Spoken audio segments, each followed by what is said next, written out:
Caroline Mallah, December 19th, 1995.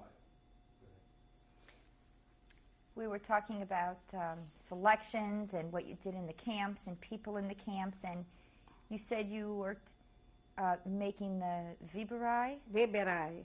See, I was in this commando. The name of the commando was Viberai. And we were sitting on one table, this side and the other side. And we was have each kid have a nail and a table. And we was putting the cellophane paper over there and a needle, and make pigtails all day long, like this. That was our job from the morning until night, until the time we have to go home. And do you know what they did with them? No, I don't have no idea. But before that, when we get out from the hospital, you didn't ask me that, did you? When we got out from the hospital, we was a little bit better. My sister, she was so skinny, and she was limping. And thank God for the Viberai. They put us in a Viberai, not in a house commando.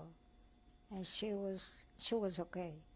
But I have hard time with her to push her to work fast until we go in a barrack to make these pigtails, because we have the German guys behind us and also the dogs.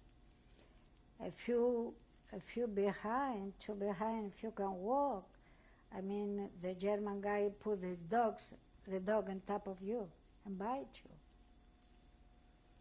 Who was in charge of your barrack? Do you remember their name?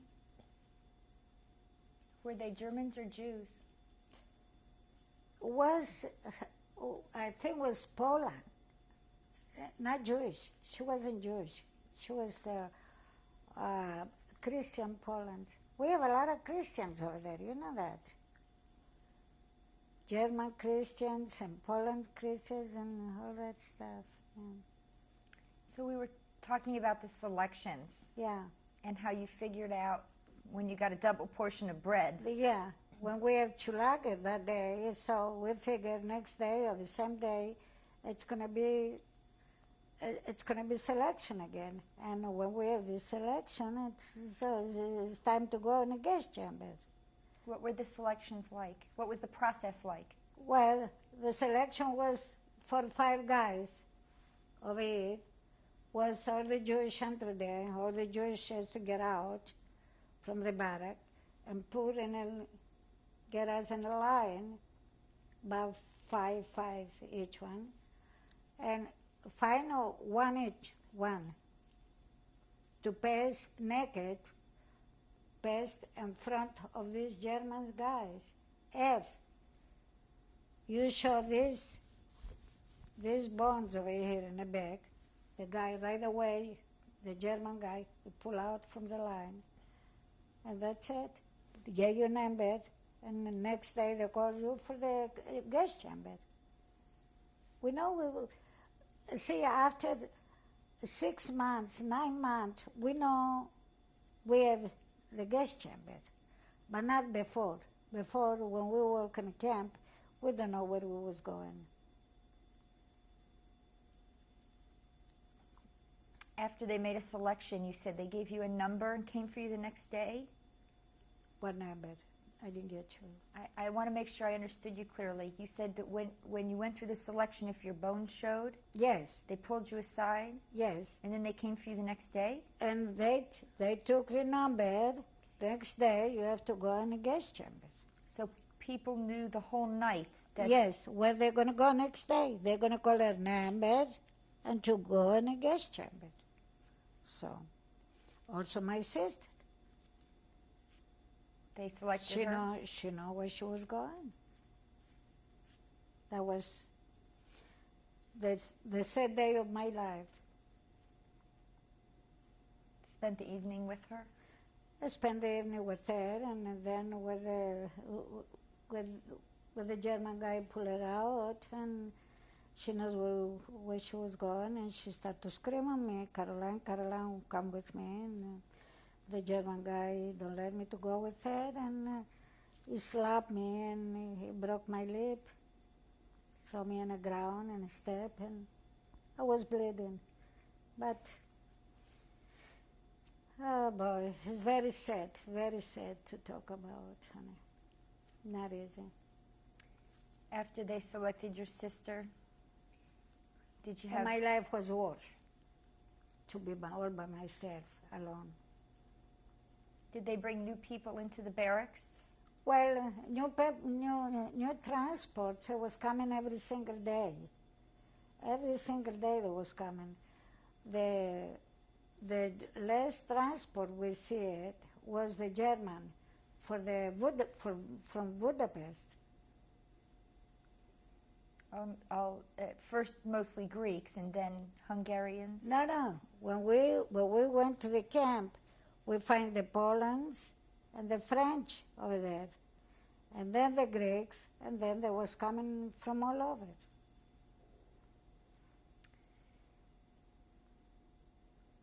Where did they take you when you left this camp? When we left this camp, you went too far. So before that, before they took my sister, so she was a pregnant lady in a camp. And these women, she was in a labor and she started to have pain. So another girl, she took the baby out from her and she choked. The baby died, and after she choked the baby, and after 2-3 days she died too.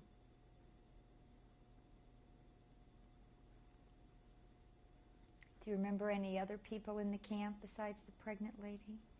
Well, it's another girl one day. We don't know, the fence we have, those fence was electric fence. And one day, I don't know what happened. See, this girl, she went close to the fence. And when she went close to the fence, so she got like that. She put the arm just a little bit in the fence, and she died like that. Can you believe that?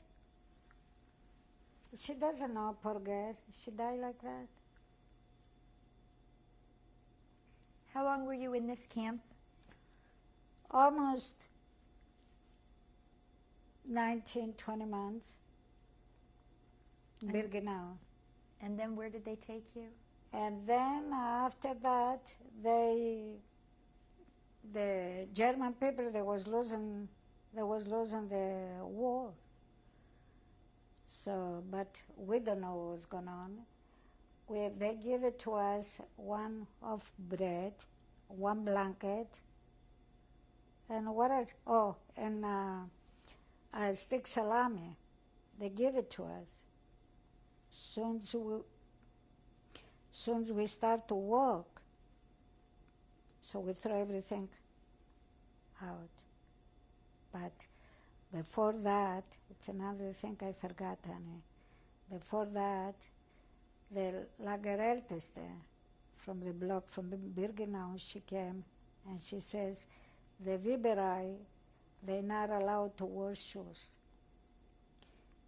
We was barefoot for a year and a half in this camp. And from that day, when we start to walk in the ice ground and the cold weather and all that stuff without shoes, I have kidneys trouble. From that time, I have kidneys, until now, I have kidneys trouble. I have infection, both kidneys. Lingers from the cold ground. Yes. Was like, the ground was like the mirror. How you see the mirror over there, this is the way the ground was. And you said the Germans started losing the war. Did you know that? No, we don't know that. And they took us, they give us this salami and bread and the blanket, and we start to walk. We worked 10 days, 15 days, day and night. So finally, a lot of girls, they died, when we was working. And we throw everything on the ground. We don't want to carry nothing because we was tired to work day and night for 15 days. So finally they put us in a stable, but not too many people they get in this stable, and a lot of them we was outside, and a lot of girls they died that night with it. After that, we took us in a little trench, open, and we was wait like that, with the mouth open in a trench to get a little bit snow. It was snow that day. To get a little bit snow in my mouth. We was so thirsty. And we went to Bergen-Belsen. And over there was, Bergen-Belsen was about, 3-4 months we was there. But we don't work over there. We stand over there and we don't have nothing. Did you happen to know the date that you left Birkenau? Yes, was the beginning, January 1945. January 1945, they took us from Birkenau and bring us to Bergen-Belsen. Since you didn't work, what did you do all day in Bergen-Belsen? I was sitting over there. Lay down. Because we were so skinny, so thin. To walk, we were so weak. And there was a lot of girls that was dead next where we was sleeping, You were with people from all over? Yes. Jews from all over? Yes. From France, from Italy, from Hungary, from all over. How did you first know that you were being liberated? Well, the first we knew was we saw the German guys that was wearing the white band. And the other guys that was big than I. So they told us, guys, the German guys, they losing the war. But we don't believe that. They losing the war. Nothing. This continuing for 2-3 weeks. They keep telling us, those girls, the German people, they losing the war, but still we don't believe that. So finally, one Sunday afternoon, like I have everything in my eyes, around 2 o'clock, the microphone starts. So girls, nobody's gonna move from her place. And now all you are free, and we're gonna take care of you. So all this was, whereas the German guy was watching us, how do you call this, the guardian, that was watching us. Watchtower. Yeah, that was watching us, was the English-American surgeon over there. And he started to speak in 5-6 languages. So we're not supposed to move from our place. But the girls, they don't listen to them. They start to go in a warehouse and eat potatoes, relishes, and all that stuff, and they die. And also, 2 weeks before we was free, they turned it off the faucet. We don't have even water to drink. No food, no water for 2 weeks. And I was sleeping over here, I guess, all over this room, dead people. So if I want to go in the bathroom, I have to step on that.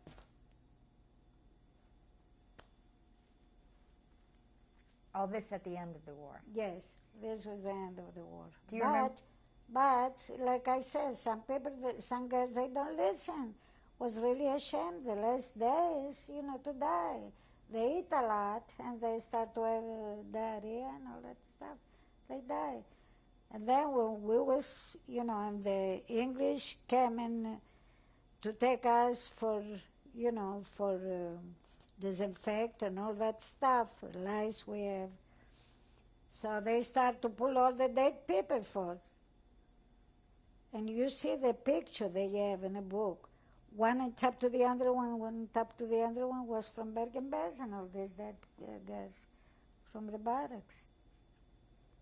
Do you remember the date that they liberated you? Yes, it was the beginning of May. The beginning of May 1945. But we never believed it was liberated, Annie. Never. How long did you stay in the camp after liberation?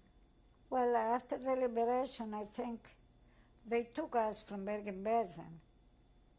And they took us to the shower,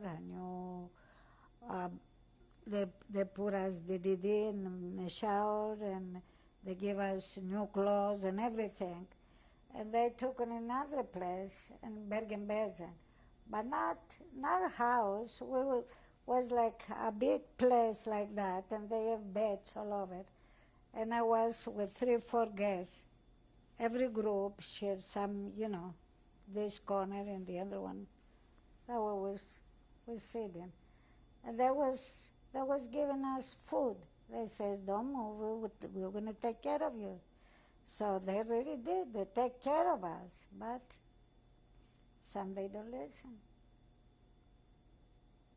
Where is the first place that you went to when you were liberated? Well, when we was liberated, like I says, see, we was in Bergen-Belsen. Mm-hmm. After the Bergen-Belsen, they came 2 English American guys, and they asked us where we were going to go. We want to go in America. And we said, no, we don't want to go in America because probably we're going to Salonika. So probably we're going to find, sister, mother, whatever, somebody from our family. So, but we didn't find nobody. Well, after you decided not to go to America, where did they take you first? Well, they took us in Brazos, and we stayed there for 2 weeks with the plan. And then we came some more plants, but the plants was from Stukas. You know the Stukas, the plants? Those Stukas was the German airplanes that was through the bombs. And what type of place did you stay in Brussels?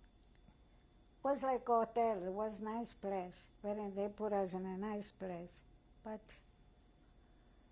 And then they says we have to leave.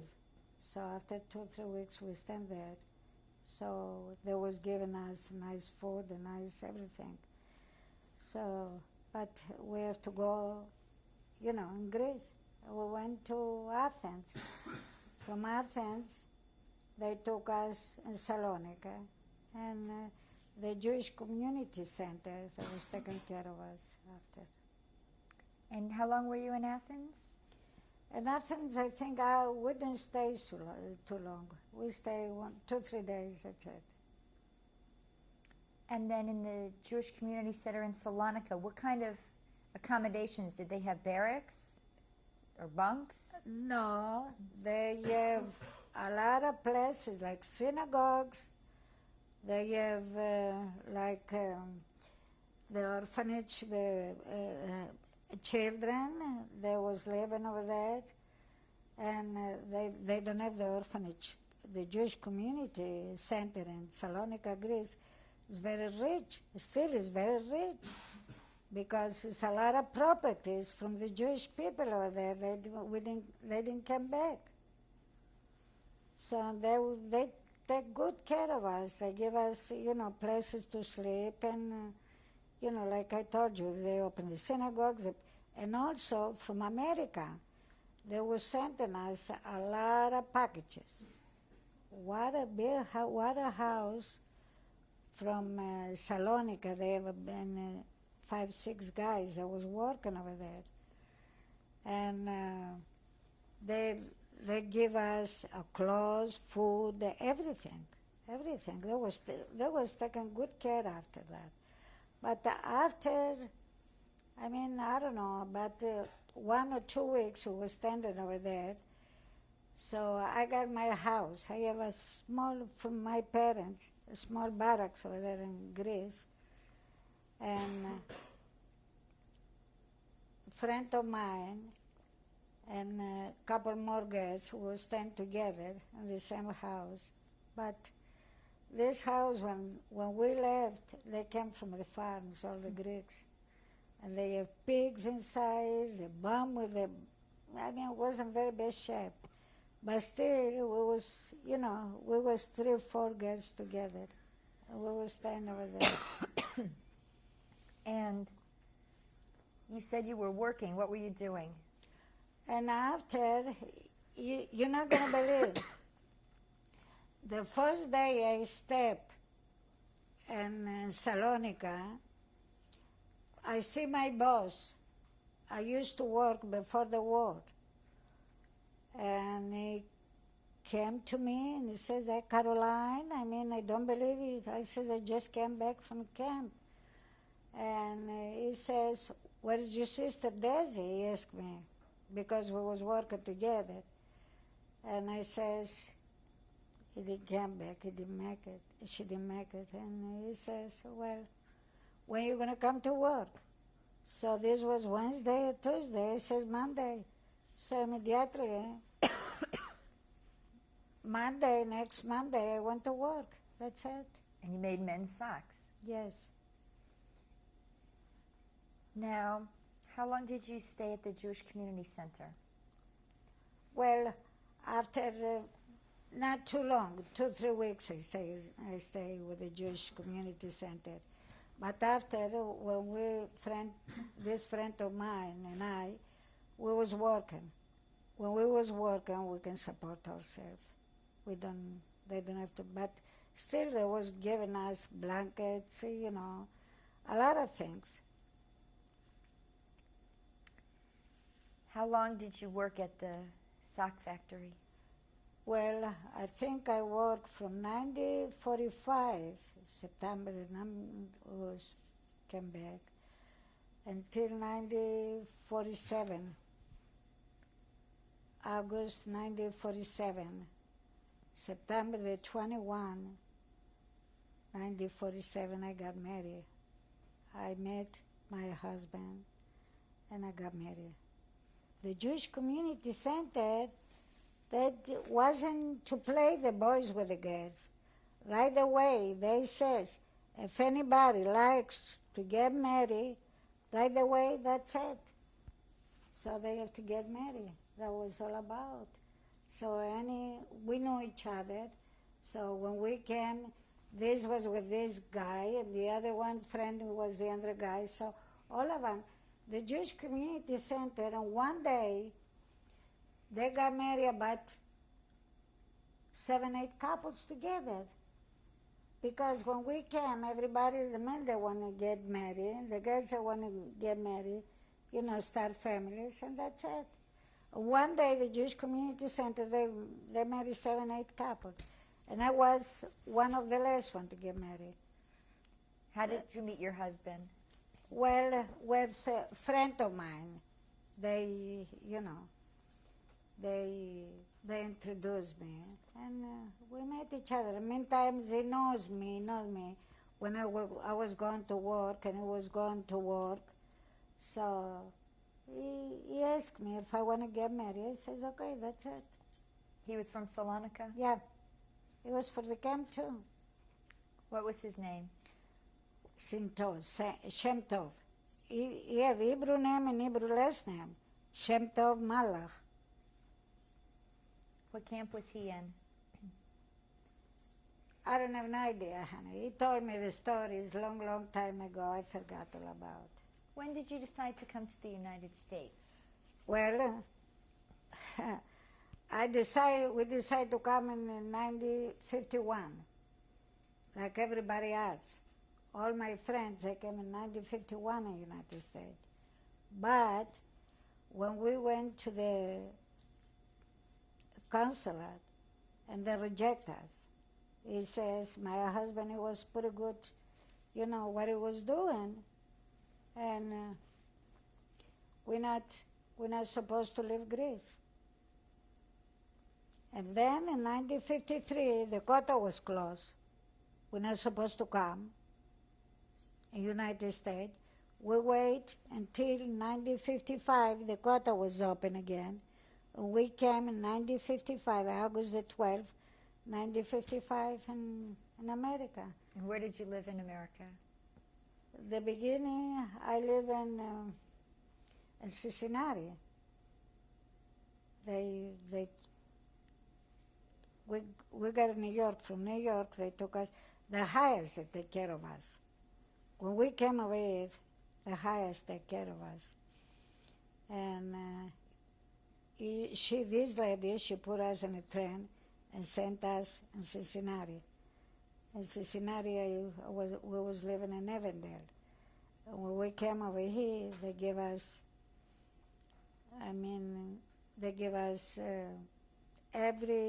every month the rent to pay the house.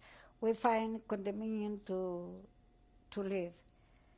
And they were sending us the rent and food and clothes. They give us clothes too.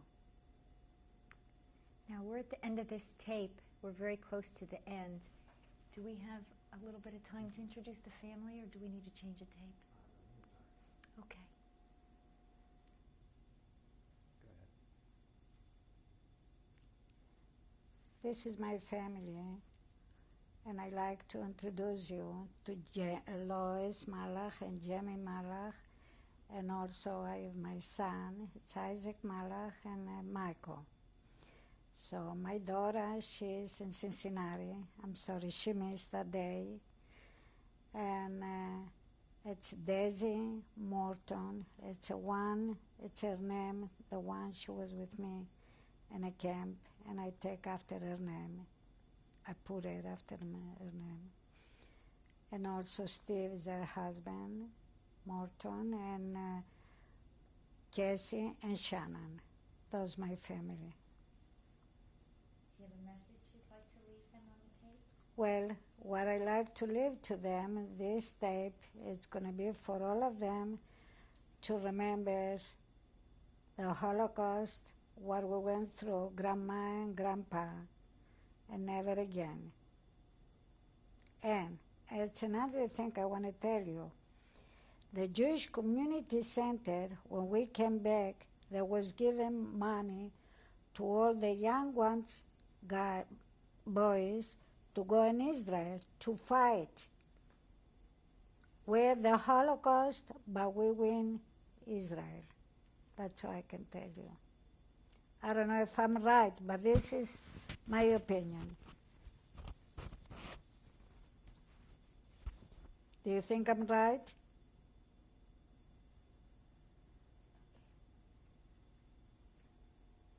Okay. Go ahead. These pictures is my sister Daisy, and she was 16 years old. And when I came back from the concentration camp, I was in Salonika, and somebody gave it to me.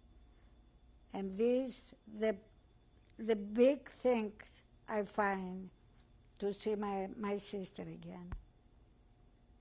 This was about 1938, right? Yes, this was 1938. 3 grandchildren. My husband was in a concentration camp too. And this picture was taken 12 years ago. Okay, what is your husband's name? Shem Tov Mallah. And Go ahead. this is the Jewish appeal. He gives me this award. I was a good worker and volunteer for the Hadassah and a retail shop. I was working for 12 years over there.